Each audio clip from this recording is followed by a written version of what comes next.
Hoy vamos a hablar de un compositor que literalmente lo cambió todo. Una de esas figuras que cogen la música, con todas sus normas y su rigidez, y de repente le enseñan a sentir. Estamos hablando, claro, de Claudio Monteverdi, el gran arquitecto de la emoción. A ver, en la época de Monteverdi, la música era pura matemática, una estructura casi perfecta de reglas que no se podían romper. Pero él se hizo una pregunta muy simple, pero a la vez radical, la que vemos aquí. Y esa pregunta fue la chispa que encendió una revolución. Para que nos hagamos una idea de su impacto, pensemos en él como si fuera una bisagra que empujó el pesado portón del Renacimiento para abrirnos de par en par las puertas de una nueva era, el barroco. Y ojo, no fue una transición suavecita, fue una ruptura en toda regla.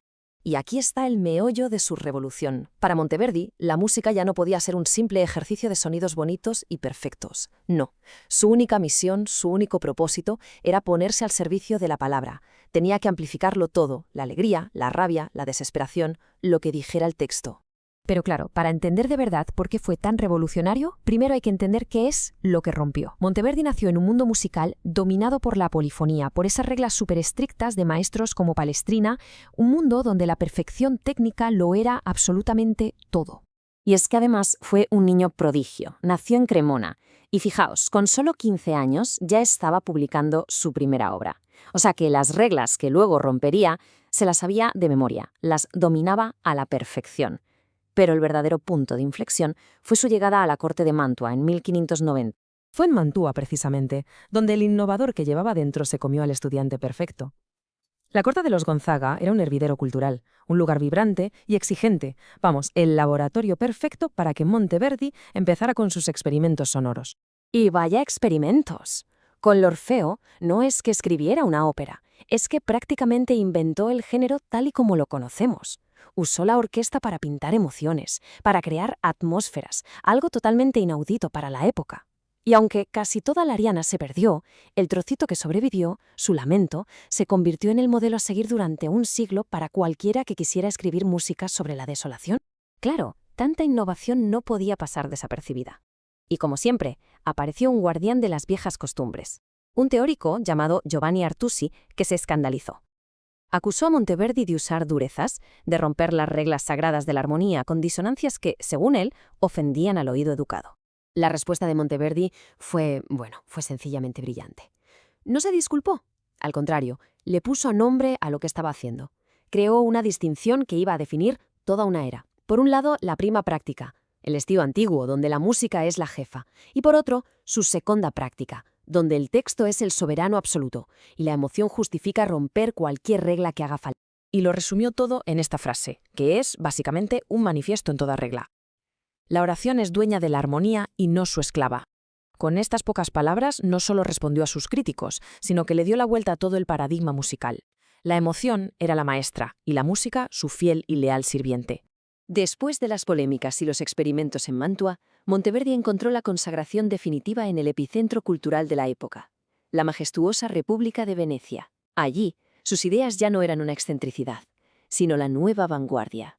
Y no llegó a un puesto cualquiera, ¿eh? Ser nombrado maestro de capilla en la Basílica de San Marcos era, sin exagerar, llegar a la cima del mundo musical. Era el puesto más prestigioso del norte de Italia.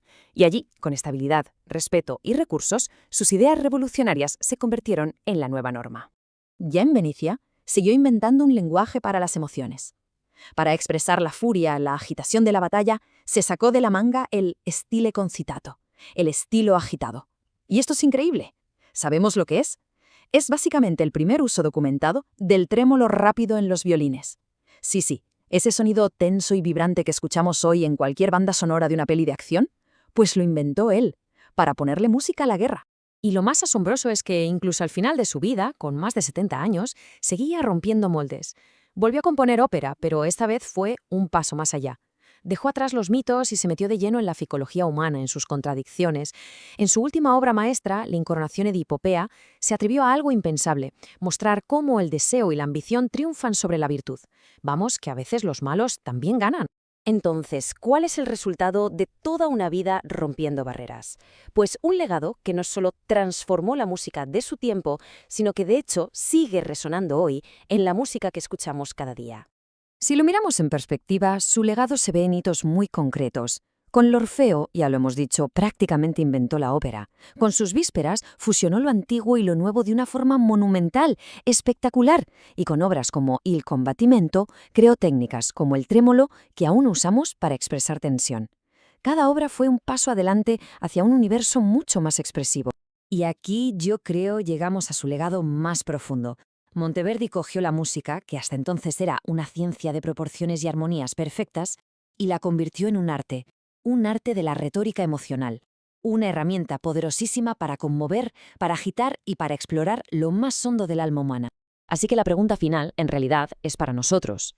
Cada vez que la banda sonora de una película nos emociona hasta ponernos la piel de gallina, o cuando una simple canción nos hace sentir algo muy profundo, estamos viviendo en el mundo sonoro que Monteverdi ayudó a construir.